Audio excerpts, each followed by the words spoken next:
Hingga kini tim gabungan masih terus berupaya mengevakuasi penumpang dan juga pesawat Aviastar rute Masamba Makassar, Sulawesi Selatan. Untuk informasi selengkapnya kita bergabung bersama rekan kami Anggi Hasibuan langsung dari Makassar, Sulawesi Selatan. Anggi, bagaimana perkembangan dari upaya evakuasi hingga siang hari ini?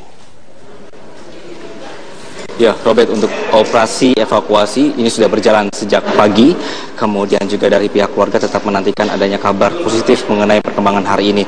Salah satunya, Robert, tadi adalah kunjungan Wali Kota Makassar, Ramdan Pomanto, yang juga datang ke keluarga korban.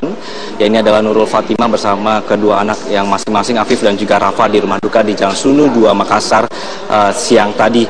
Ramdan Pomanto menyampaikan ungkapan turut berduka cita di hadapan keluarga korban Aviastar yang hilang sejak Jumat siang. Selain itu, peristiwa jatuhnya pesawat Aviastar ini merupakan duka pemerintah kota dan juga warga Makassar, setelah hampir seluruh korban merupakan warga Makassar. Sementara itu, di rumah korban juga tidak henti-hentinya sejumlah keluarga dan juga kerabat korban mendatangi rumah Nurul Fatimah di Sunu 2 Makassar untuk mengetahui informasi terbaru dari para korban.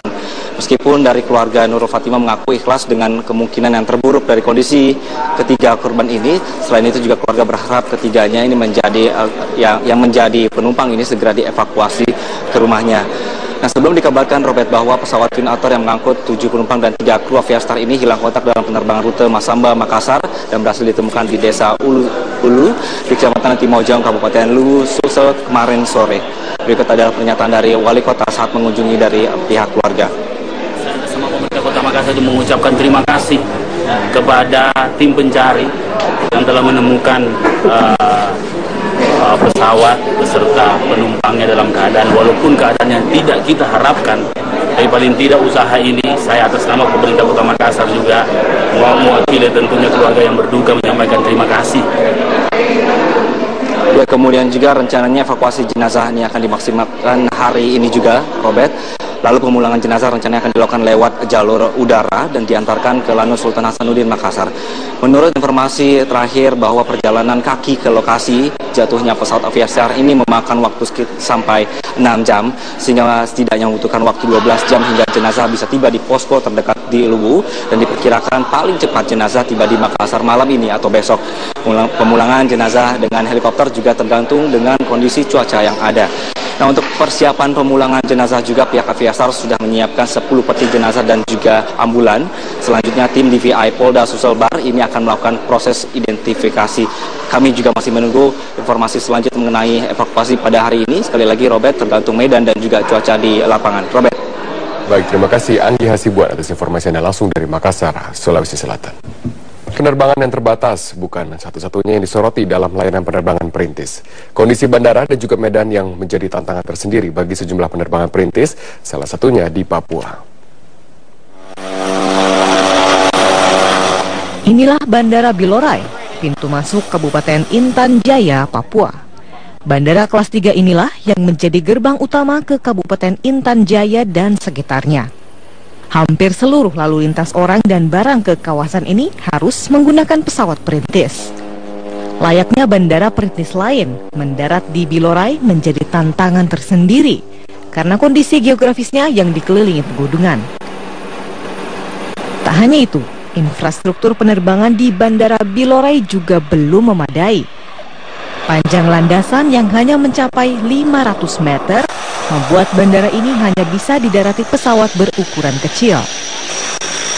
Kondisi keamanan juga menjadi tantangan tersendiri bagi bandara yang melayani 4 penerbangan setiap harinya ini.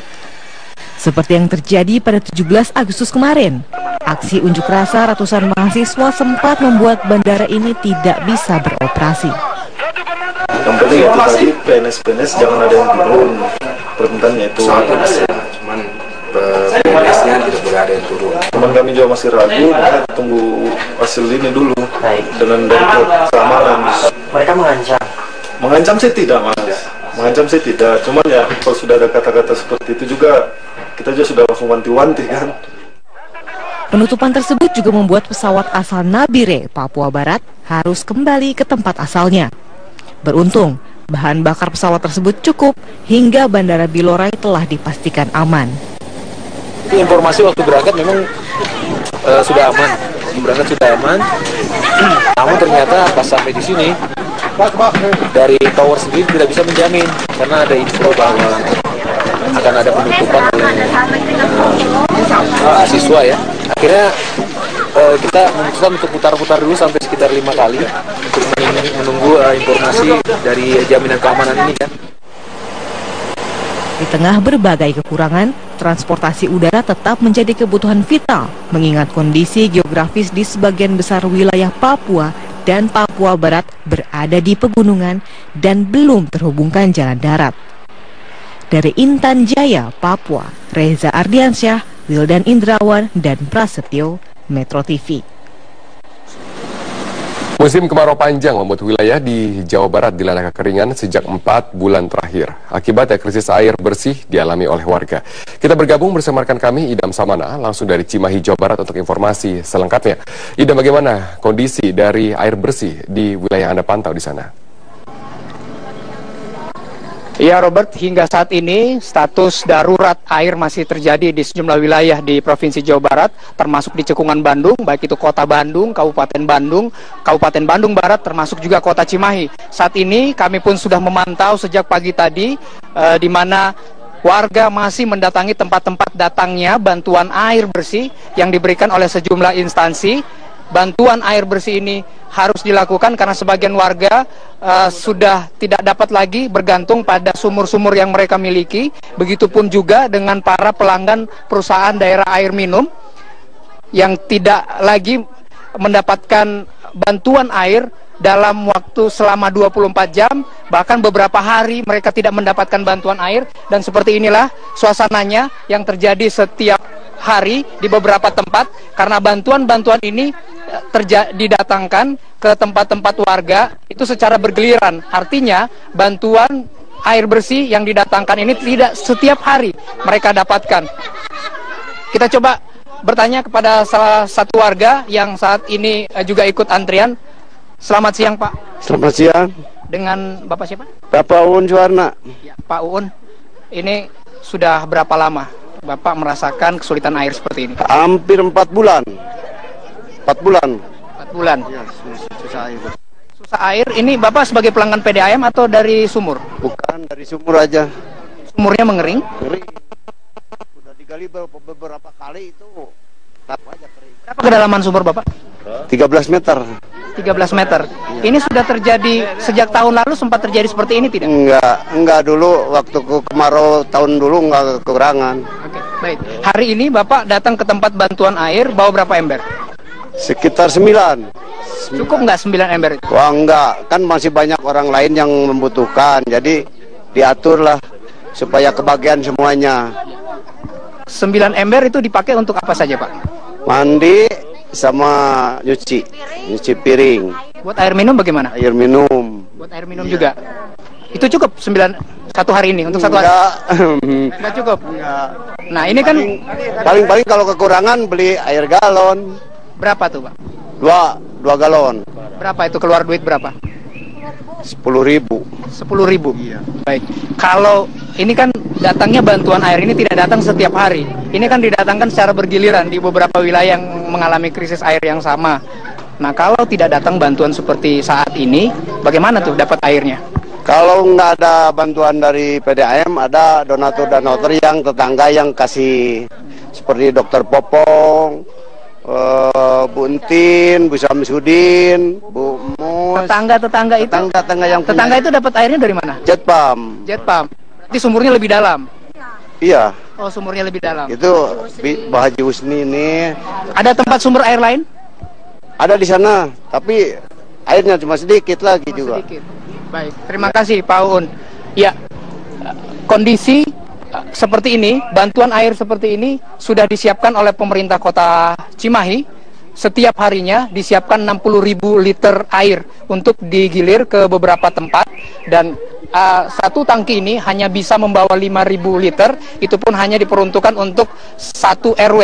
Dan untuk RW Pasir Kaliki sendiri kami mencatat ada 600 kepala keluarga yang mengalami dampak kekeringan ini, dampak dari krisis air ini, dan seperti yang sudah diutarakan oleh salah satu warga tadi, bahwa sumur-sumur mereka sudah mengering. Ini terjadi karena berdasarkan penelitian juga yang sudah dikeluarkan oleh Pusat Lingkungan Geologi mencatat bahwa sudah terjadi penurunan muka air tanah, sudah mencapai penurunan hingga 80 meter dalam 20 tahun terakhir. Ini diakibatkan karena penggunaan air tanah yang cukup besar, tidak hanya untuk kepentingan rumah tangga, namun juga untuk kepentingan industri, dan juga seperti kita ketahui bersama, kawasan Cimahi, Kota Bandung, Kabupaten Bandung Barat, banyak berdiri hotel, apartemen yang juga menguras atau mengambil air yang cukup besar, sehingga persediaan air tanah juga cukup menurun. Begitupun juga persediaan air yang telah disiapkan oleh perusahaan daerah air minum Tirta Raharja Cimahi, bahwa saat ini terjadi penurunan debit air hingga